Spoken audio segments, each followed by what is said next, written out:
I wouldn't call it controversial. I would name it new knowledge. Good afternoon, everyone. Welcome to Inspired Learners Podcast. My name is Dictation, and I'll be your host. Today, we are honored to have Dr. Adolf Mihanjo with us. Dr. Mihanjo is a senior lecturer in philosophy at Jordan University College in Morogoro, a constituent university of St. Augustine University in Tanzania. Doctor, pleasure to have you. Thank you very much. Dr. Mihanjo is going to lead us into a discussion on philosophy. Now, I'm going to welcome the doctor to introduce his topic and take lead on the floor. Welcome. Thank you very much. First, for inviting me to deliver this kind of talk known as the African Phenomenology of the Spirit. A topic of such nature involves a lot of emotions and a lot of feelings. I certainly would choose not to let emotion and feelings to lead to the conclusion, but to let premises direct to the conclusion. Having said so, dear participants, let me start this presentation with a controversial statement or question. Does Africa exist? Are there people in the world known as African? If there are, what makes them to be called African, as distinct from other known Africans? Let us start answering one question after another.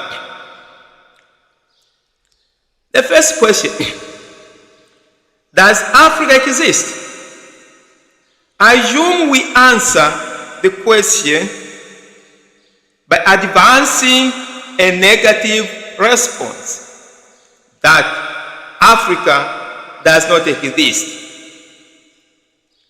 The negation of this will be that it is false to say that Africa does not exist.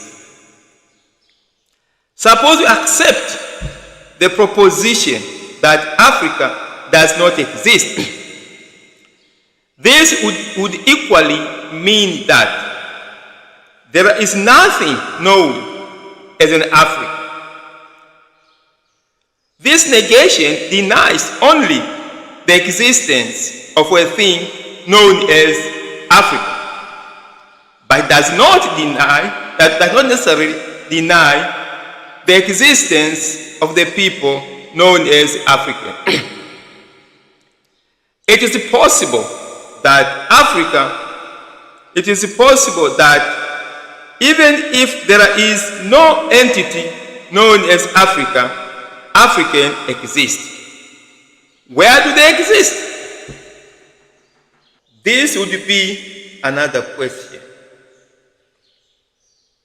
Second, we may advance a positive response to the question, does Africa exist? By saying that indeed Africa exists. This answer does not necessarily imply that there are Africans in Africa. The second question: are there people in the world known as African? We may again, in this question, advance two possible arguments. First, it is false to say that there are people in the world known as African. In this argument, one may accept the existence of Africa and may rightly be correct in denying the existence of people known as Africa. So again, Africa may either be empty vessels or occupied by another creature. Could it be another human being or animal or simply a jungle? Second, another possible argument would be negation of the negation, that it is false to say that there is no people in the world known as African. If we accept the second argument, that it is false to say that there are no people in the world known as African, the affirmation of this statement does not necessarily imply that those people should strictly be living in a space known as Africa. It simply establishes the claim that there are people existing known as African, and nothing more. So it says that there are people existing, the world known as African, but nothing more. And this does not necessarily mean that they are living in Africa. The question that will follow from it is that if indeed there are people in the world exist as African, do they exist as mere spirit or spirits embodied with materiality or matter? If we hold the position that these people exist as spirits, then we are not compelled to locate a space, because localization is a property of materiality. But if we hold the position that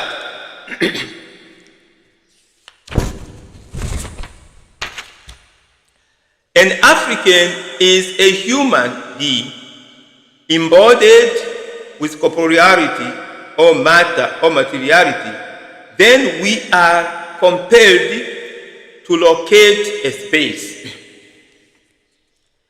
If we are compelled to locate a space, the question would follow: in which space the Africans primarily located? Are they primarily located in a space known as Africa? Or is it possible that they can also be located in space which is not African, which is not known as Africa?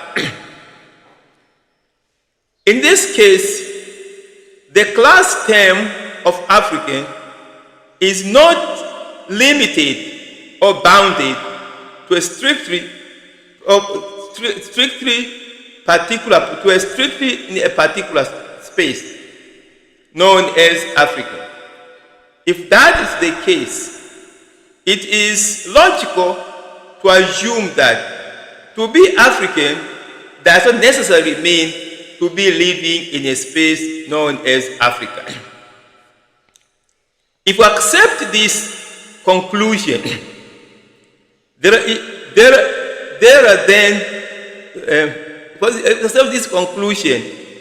then the question follows: what is then an African? This question is primarily a question of identity. One may here choose to answer in this way: The class term African is a mere name that has no actual existence. This answer makes the African concept falling into nominalism, that there are no actual people known as African having actual existence in the world with a distinct identity. Here, all the arguments on African culture, tradition, religion, language, literature makes no sense. For if there are no actual people existing as African, where the claim of African culture, tradition, religion, language, literature, and philosophy come from? One may here assume the Cartesian argument, cogito ergo sum. I think, therefore I am. Here, thinking, that activity, becomes the essential property of existence. But what about those beings which exist but do not think? This question brings us to the awareness that though thinking is an essential property of existence of man, it does follow that everything that exists think. So the universal predication of thinking to existence may run short of logical precision. But what is if we say, I exist, therefore I think?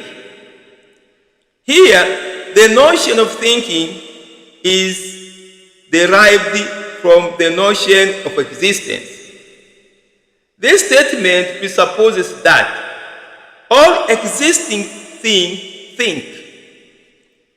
Therefore, if I exist, if I exist, or if it exists, then it thinks.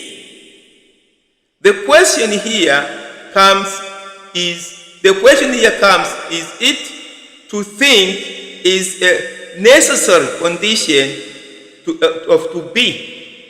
This difficulty is the question involved only when we qualify the existence.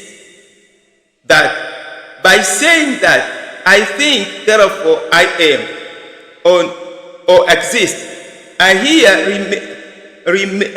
means the existence of a creature understood as man. So I'm saying that in those contradictions, if you say I think, therefore I exist, then the thing becomes the condition for existence. If you say I exist, therefore I think, then existing becomes the condition, thinking becomes the condition of existing. So in both universal premises leads us to a problem. So I say that unless we quantify, by saying I think, therefore I exist, I mean the existence of man, whom I presuppose that he has the principle of reasoning. On the other hand, we may also say that every creature who exists as a man thinks.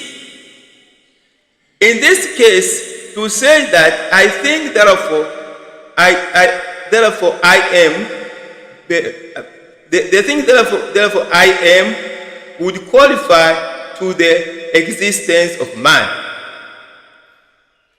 But both thinking and existing are manifested in a kind of existing, a kind of exclusion, that you are thinking and existing in a certain sort. So both exist and thinking implies a kind of execution that you are thinking and existing in a certain sort. That thinking and existing in a certain kind. One asserts himself, his uniqueness, and asserting himself that the principle of separation, identification, and limitation, and identity. That we say that I am thinking and existing in a certain sort, you are actually asserting the principle of limitation, identification, and determination. That you are not only merely existing, but you are existing in this way and in this thought.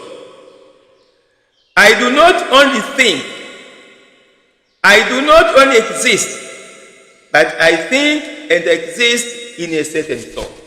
It is indeed absurd to deny the African identity and yet accept the presence of African tradition, language, religion, philosophy, and literature. Only an idiot person can do that. But what is identity?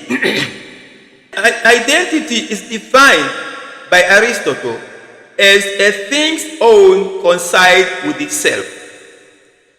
It is an outward expression of one's essential ordination of the self or subjectivity. This would mean that the clarity of the self will be overflown in an outward expression of an essential ordination of the self. On the other hand, the absence, on the other hand, the ambiguity, the obscurity, and uncertainty of the self will have an unclear outward expression of an existential ordination of the self. What does then this mean?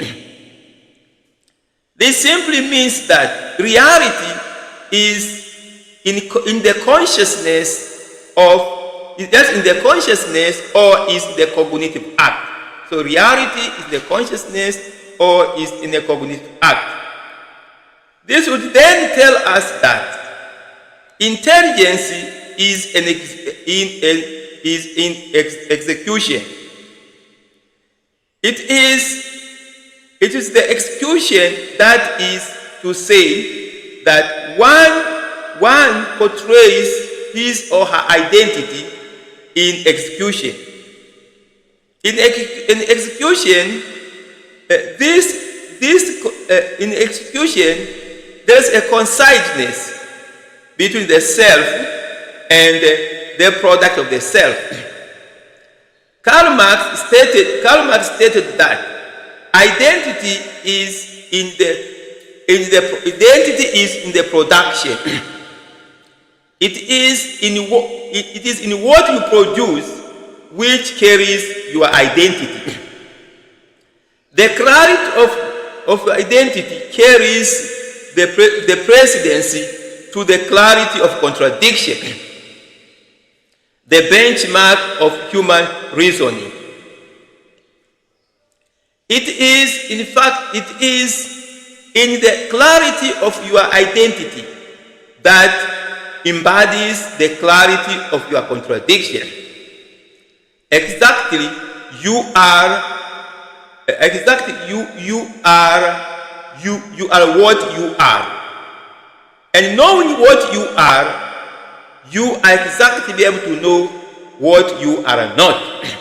The question of African identity is an epistemological and ontological question, basically lying on the predication of truth or knowledge. Knowledge defined by Aristotle as a consciousness presence of an object or a thing in the mind. In other words, it is a union or synthesis between the mind and the object or the thing. As a result of this synthesis, there is a kind of form of the human mind, perhaps determined by culture and history. We can then say that it is in the essential form. It is in the essential form of mind of the so it is the essential form of the mind of the architect. There is the order of the house. So I'm taking this to analogy then, so that it is in the essential form of the mind of the architect. There is the order of the house. So the house, the order of the house is in the mind of the architect. Likewise, we will say that it is the essential form of the mind of God. There is the order of the universe. If we choose to see the house as something independent of the mind of the architect, it will necessarily mean that it is the order of the house, the ontic order, which makes or creates the mind of the architect. This would mean that the change of the building would necessitate the change of the mind of the architect. Thus, the change of the house perhaps would necessitate the change of the mind of mind or psychic phenomena in the architect. In relation to this, the psychic order depends on the ontic order. The order of the mind depends on the order of reality. Once the order of reality is changing, the mind also changes. And the order of the mind is confined in one way or another with the order of reality. That's what I'm trying to advance the point here. This means that one needs to be always in relation to the order of reality. In order for a person to discover its psychic order, he needs always to be also attentive to the order of reality. Because the order of reality will affect his order, order of his mind.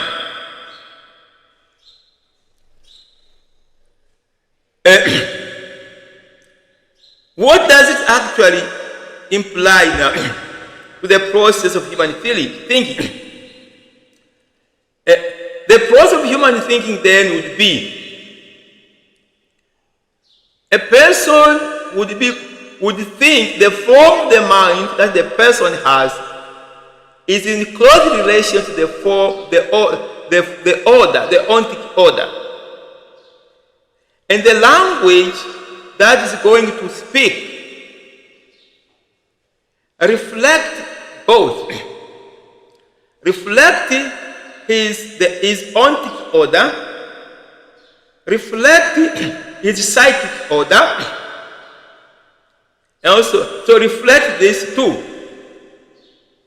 Now, when a person now is thrown to a new language,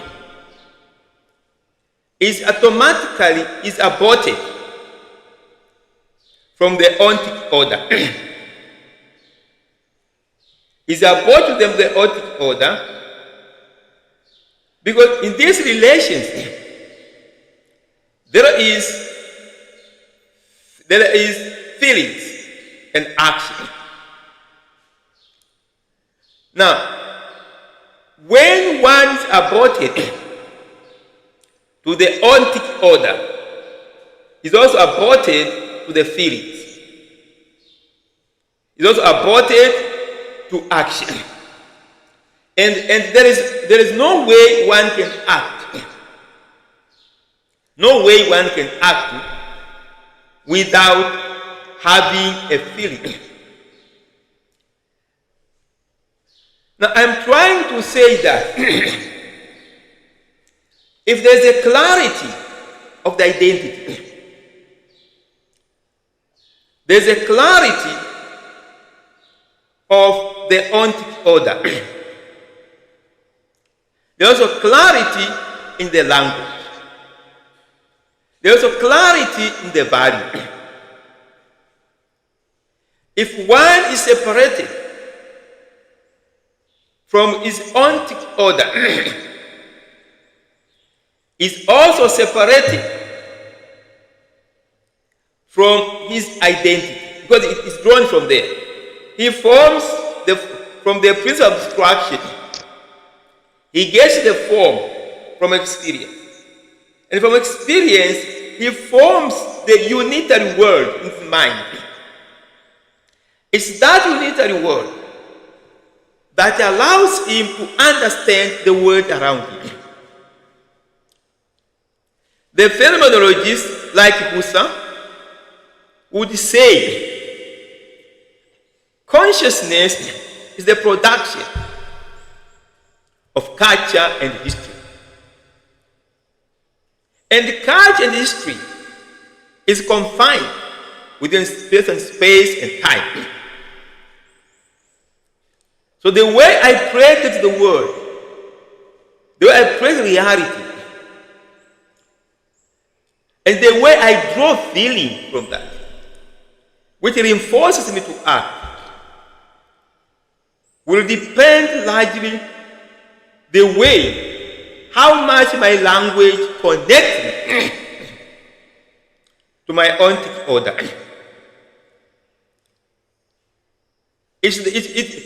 What I get, though it's abstract,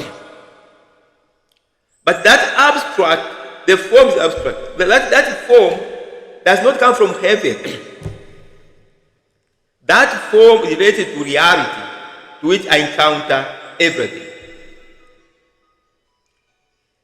So to come to this,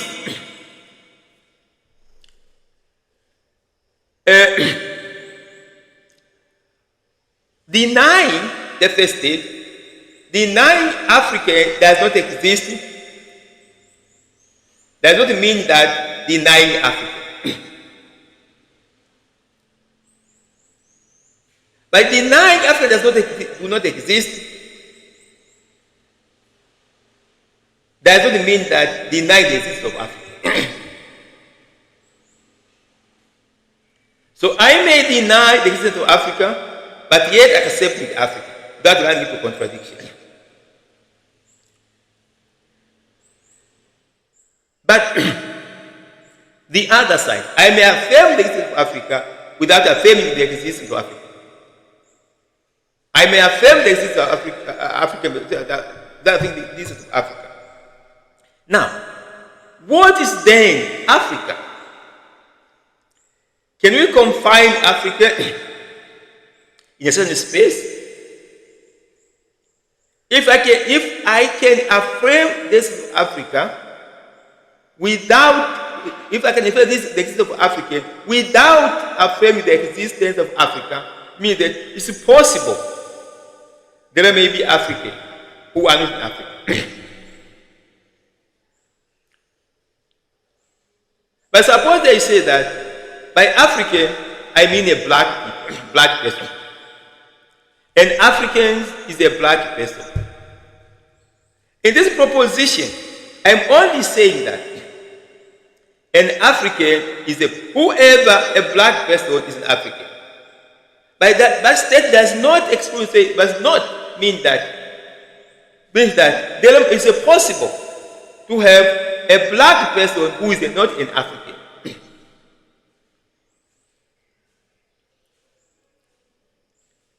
What does it say? So you may have a black person who stays in Africa but not African. And you may have a white person staying in Africa. They're not staying in Africa, but in Africa. Now, who is an African then?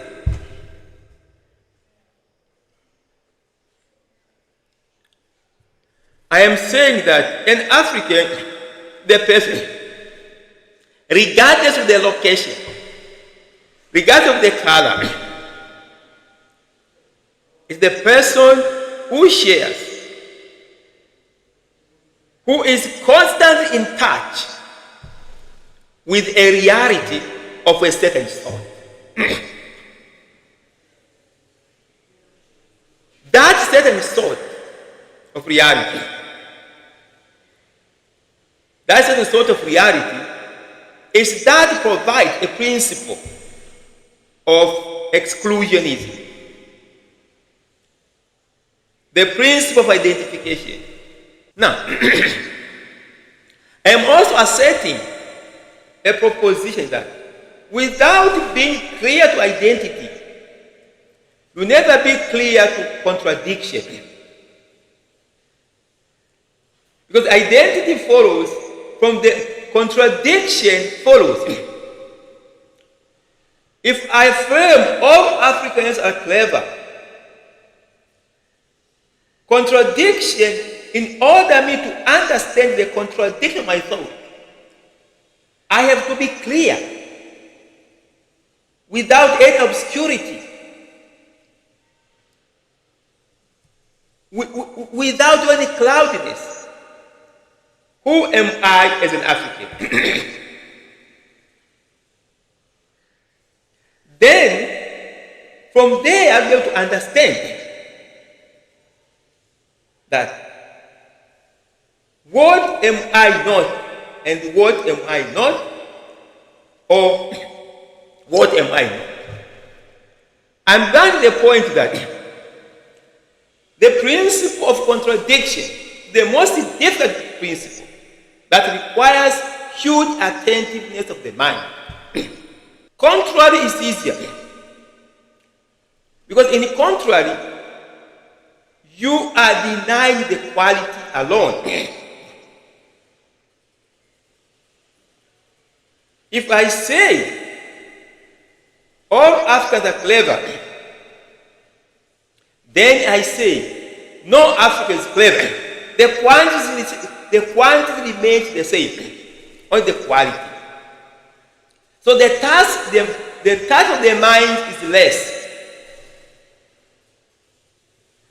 But if I say Africans are clever, or all of us are clever, then comes someone there, says, there's at least one African who is not clever. There's a partial negation of both quantity and quality. That's where the word comes from. Partial negation of both quantity and quality. That requires a lot of mental attention. In that negation, there's a lot of obscurity, a lot of ambiguity. There's a lot of ambiguity and cloudiness to depict that contradiction. But unless you know the contradiction, you'll never be able to know, to put your priorities, to know what you actually want, you actually do not want. In saying that, I assume that the study of the mind is an attempt to explore the African identity in order to understand the African contradiction. This will allow us to understand why people behave the way they behave, why they act the way they act, and why they do the way they do. In coming to the conclusion, because I am saying there are some people who made an attempt to explain who is an African. I take some of them. I know those who I'm going to put them taking to a many here. There is also controversial questions, but I enjoy those questions. What does BT say about Africa? The consciousness of African is a cyclic consciousness. Cyclic consciousness. If you had time, I would have given you how we came to that very clearly. And this is drawn from the concept of time. Time. Fixing himself, African thinks there's political time and not abstract time. The other person is temples. Temples would say that African consciousness, superficial consciousness and superstitious consciousness. And because of superstitious consciousness, they are inconsistent. He depicts that kind of reality when he says the conversion of the Africans, the overlook. He goes to the Sundays to the church, but in the ordinary days, he goes to his ordinary life. So he has double way of looking at it, double consciousness. Then, the other person, what I'm looking for, is Ontunji. Ontunji also speaks that the African consciousness is superstitious and mythological consciousness of reality. The superstitious and mythological consciousness of reality. And then I would look at Hegel. Hegel would say that the African consciousness is infant consciousness. It has not reached the objective reality. This simply because they are not conscious of contradiction. Not conscious, this conscious of contradiction. In other way, they are attached to nature, which are to what saying, what to say. So what attached to nature and their feelings. In conclusion, all this is saying need a deep research, need a study. We just simply dismiss it. We see in Africa a lot of inconsistencies. Mbiti said that Africans do not have a mathematical time, linear time. That time is moved to ad infinitum.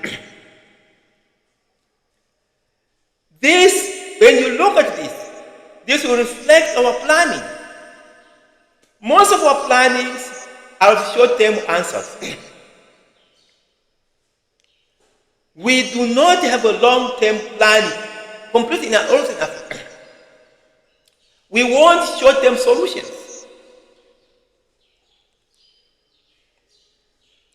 What are short-term solutions? Look at the way we advance our knowledge. Our knowledge just cycling the same. We cycle there. We do not propose a new way of looking at things.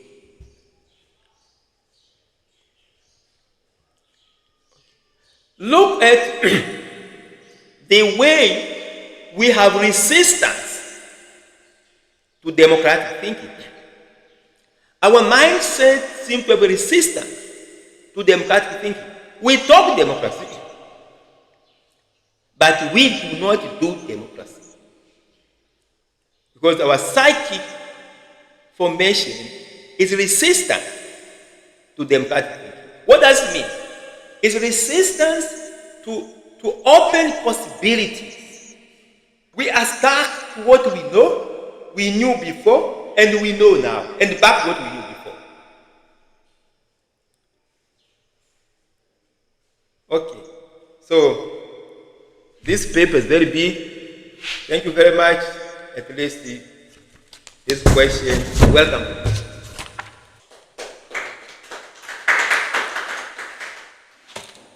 Thank you, Doctor, for the wonderful presentation.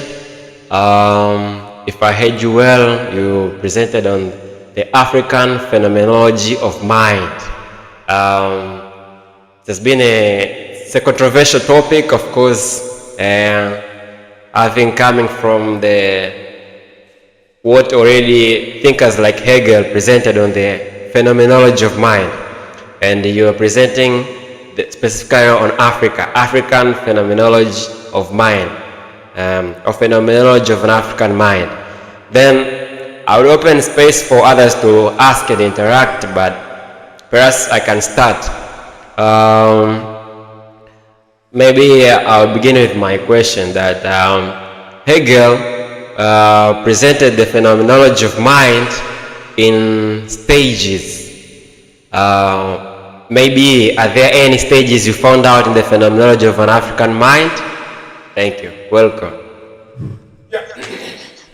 Phenomenology of the mind, we say that by the born, maybe this is the second stage. We do not believe going to the third stage. But certainly I'm talking about the second stage, but I'm not sure of the third stage going to happen. The first stage was purely mythological stage, whereby there's a believing in things, assuming that they are, but we were not sure whether they are or not. But people believed on that and they were acting on that basis. In that time, I would say there was homogeneous thinking. People had common values. Those values were forcing them to act the way they acted because it provided stability and cohesiveness, regardless whether they understood what they were following or not understand. The second stage is the contemporary stage, whereby Africans have those values. But then they welcome, by necessity, the other value, the other ontology. I would say the Western ontology. But I beg to put a conscious on it, because God has provided us the same nature, the same reality. The advancement in thinking, the advancement in understanding that reality depends also the advancement of human mind, whether individually or the whole society. Now, I think at a particular stage, human being was directed, so that is the conclusion based on the dictation of mythology. And this mythology provided values which were actually providing cohesiveness and stability of that society. So I say that the mythological stage was actually shared by all society in every country, every world. In saying so, the mythological stage was not only particular to Africa, was a stage where every human being was on earth was actually living. Unfortunately, Africans were left at stage because they did not experience as much as contradiction that's necessary to advance the human mind to other stages. Because the human mind will remain where it is unless it's provoked by contradiction. So, in answer to that question now, I would say that the West now we are advancing to another stage quickly because there was a ground or a space for nurturing contradiction. A space that allowed free thought, a space that allowed to question what actually they were believing. So this kind of thinking provides a kind of heterogeneous thinking. And when there's heterogeneous thinking, you are allowing the individual thought to collide, to collude, to collide with the other thoughts. And then the mind is provoked to look for the solution. So, when the Western came, they came with a certain way of looking at things. And as a result of the experience they have there, I am saying that that experience is not only, that kind of thinking is not only unique to the West, but it only, these people had an advantage to the situation where they found themselves, the Greek, whatever the case. So the second stage in Africa, as in Adolf where now, is a stage whereby we came from mythological thought, which wasn't clear. We are following by way of imitation, not by way of understanding what it is, way of imitation. We are following by way of conformity with what was in the past. So we are actually living mechanically. Then after that, you are brought a system which doesn't require to live mechanically. Require you to make a critical eye on it, a critical thinking on it. You find yourself, your form of the mind cannot accommodate that. You like it, but can't accommodate that. At the end, you run into confusion. You like both your way of thinking and also the new way of thinking. There's not even a sense of synthesis, but a sense of confusion, a sense of obscurity, and so on. So that's where we are now at this stage. Sorry, how can we name that second stage? If the first is mythological, the second is contemporary, and the third is unknown, how would we name this contemporary stage? This contemporary stage is a state of confusion. Confusion. A state of confusion, obscurity.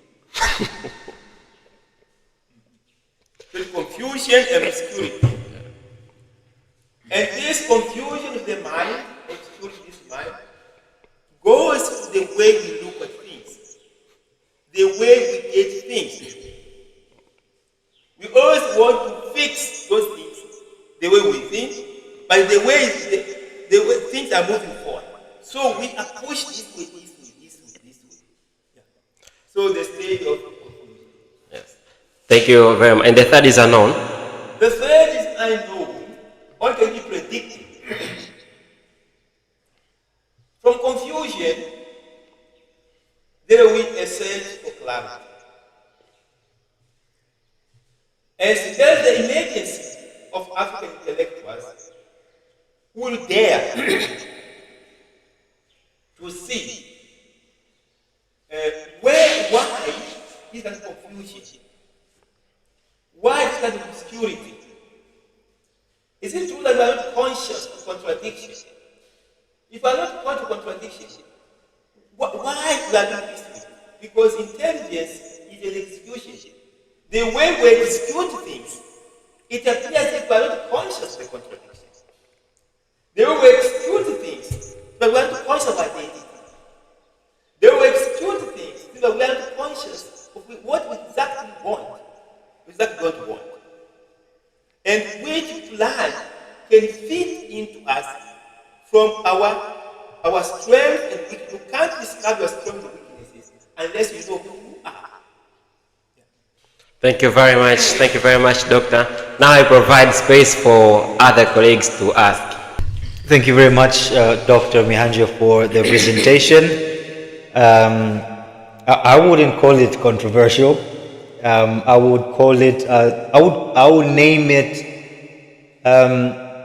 new knowledge, or I would name it a new object of reflection. I liked what you said in the very beginning. Before you even started presenting, you mentioned that let conclusions be drawn from premises and not from emotions. Now,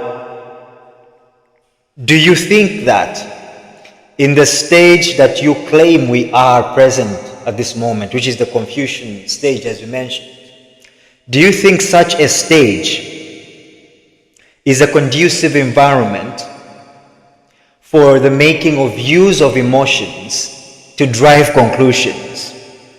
Or the use of emotions, the reliance of emotions to drive any conclusion is equally applicable to any stage?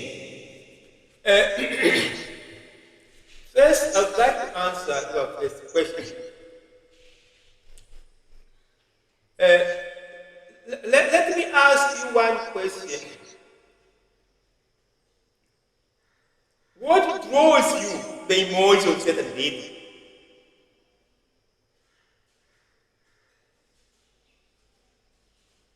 I think the emotion of a certain lady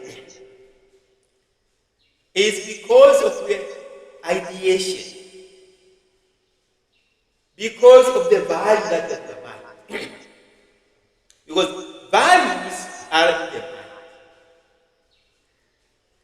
What you think of the best lady, what you think of a good lady, then draws the emotion, draws the desire towards occupying, having that. If it's not in your minds clearly, who is the lady? Who is the beautiful lady? Then your emotions are not clear in that direction. So unless ideas are clearly and distinct, then we have a clear emotion. When you have emotions, we are not directed to the idea,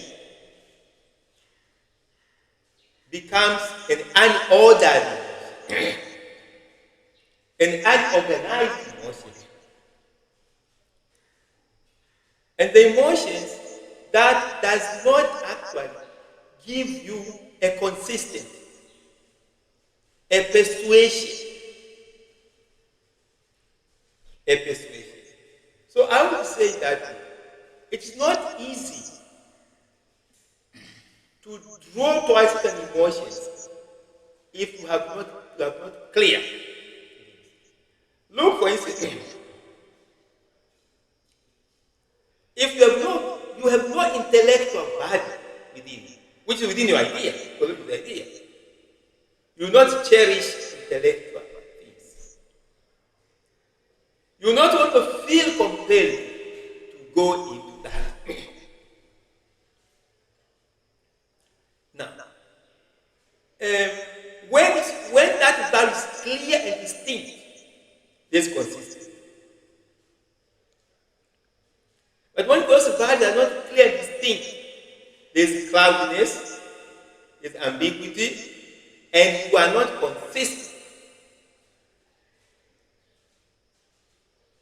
So when I'm saying, if we have emotions without clarity of our ideas, clarity of identity, these emotions will be only driven by external stimuli. Driven by external, because they will be driven by that one. So we will change as the stimulant changes.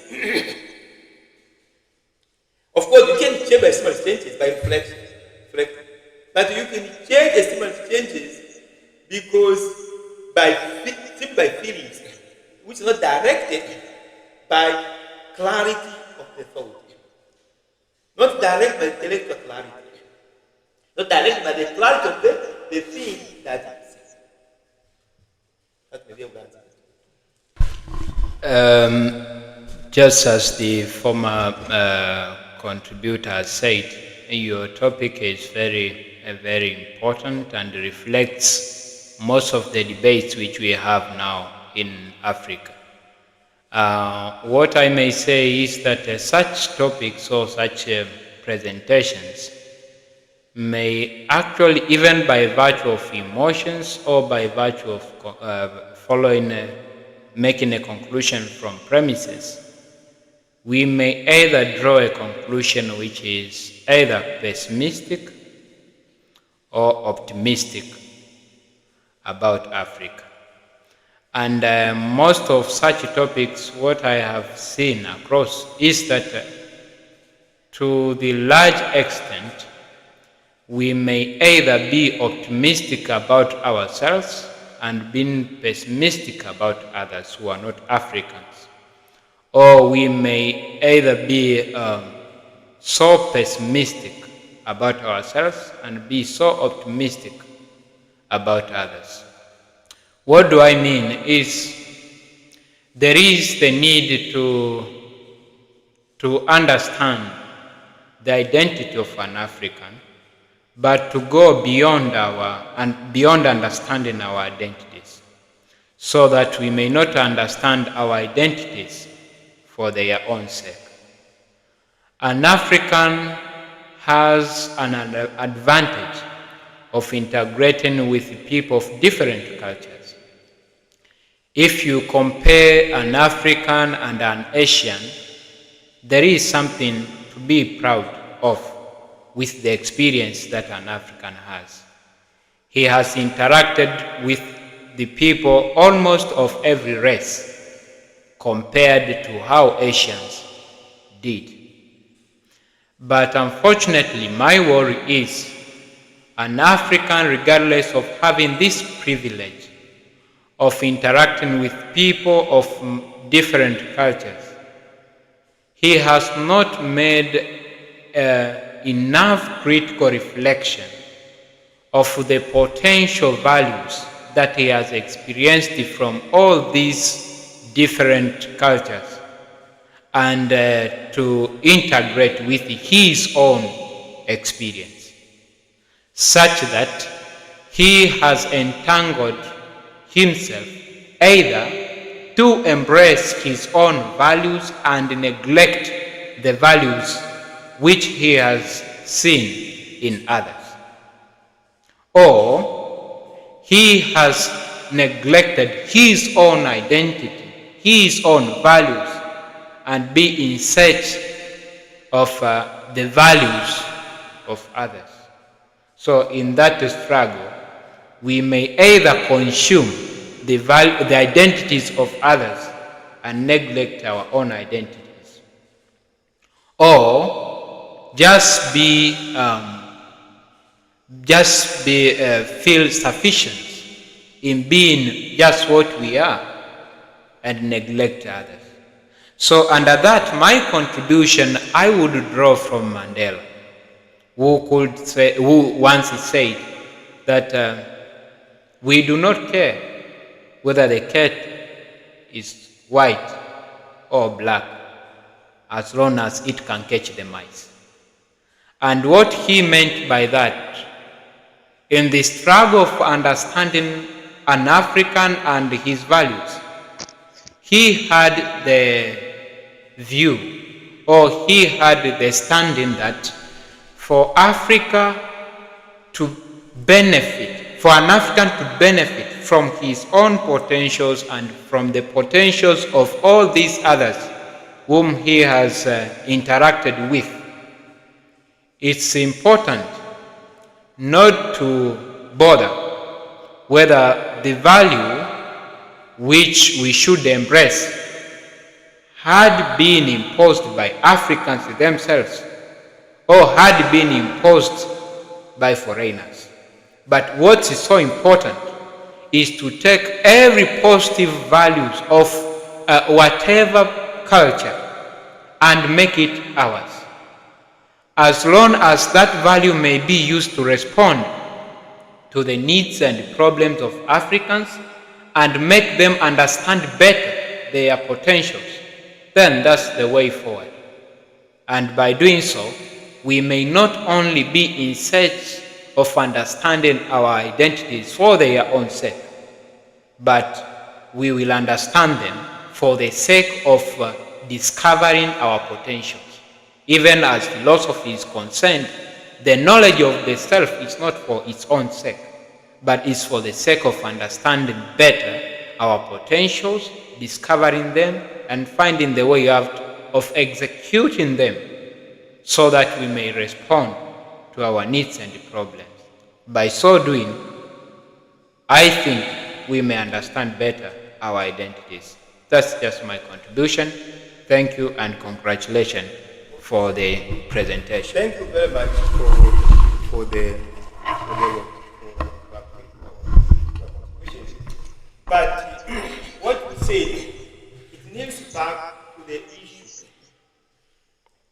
of identity and contradiction, because you will not know, be able to know what will be taken if you don't know who you are. You will not know, be able to know what is sufficient if you don't know who you are. And you will not even be able to know what's the limitation, the possibility that's within if you don't know who you are. The failure to know who you are will also kneel down to the failure for you to understand the priorities. The failure for you to understand, to stand, what kind of value you have to take, what kind of value you have to not take. It's true that, when we say that, we are in the world. The value that we embrace may have a lot of limitations and potentialities. You will not be able to know that when you are conscious of yourself and going to contradictions. Otherwise, you will not be able to know that. You will, as Mandela says, I do not care. And I say that to be African does not imply color. To be African does not imply to stay in Africa. To be African is to be conscious to a certain sort of reality, namely the African. Now, if I'm conscious of my own environment, that this environment has this problem, the solution is to go to ask Trump. By asking Trump, I get the solution. But you know, but you also know which things am I going to ask Trump to fit in, to solve my problem. But if you don't know who you are, you will ask Trump to bring you big cars. I don't need big cars. The problem is not a big car. But something else. Because you don't know who you are.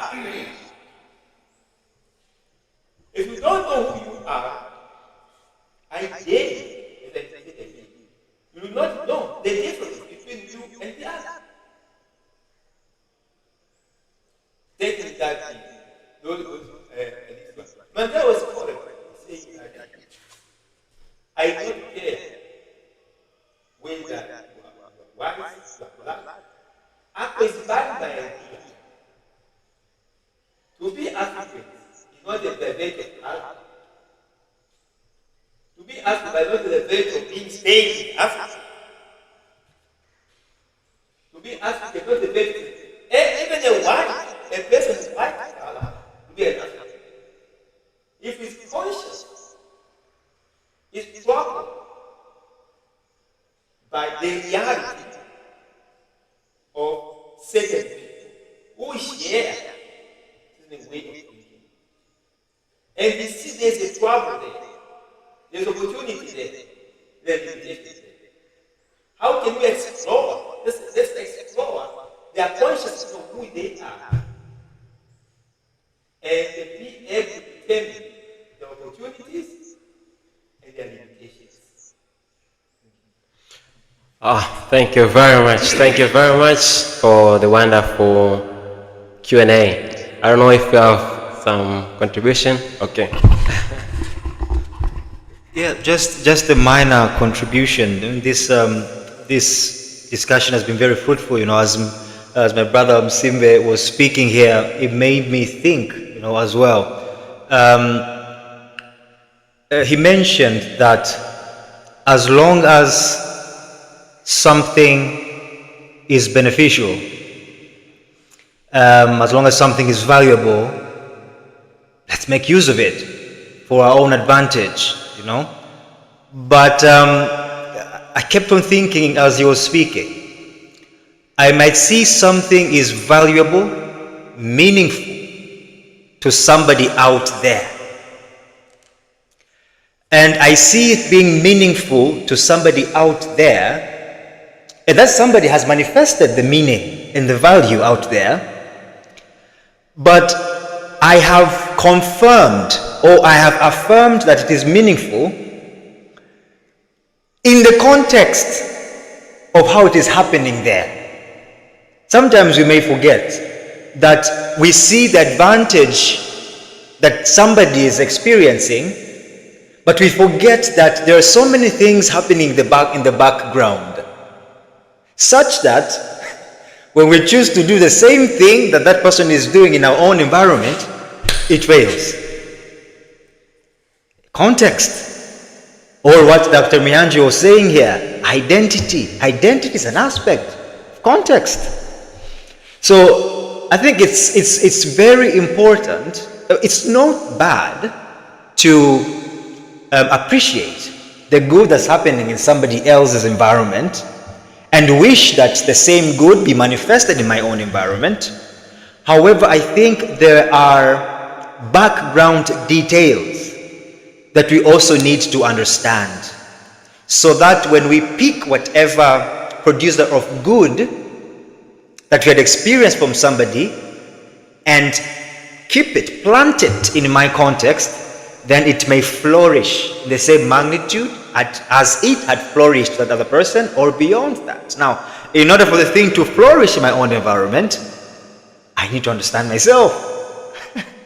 I need to understand whether I can water the seed in the right way according to my own environment and other important details.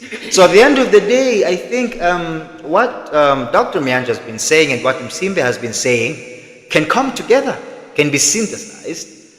However, I believe underneath that understanding, we need to engage ourselves in proper intentional reflection, which will promote the understanding of who I am. Because if I understand who I am, then I will be able to say, yes, it was good for that other person. But to me, I'm going to be frank enough to say it will not produce such a good. And if it will not produce such a good, what else can I do? Thank you. But to add what you say, as I said earlier, that reality is the consciousness and cognitive act.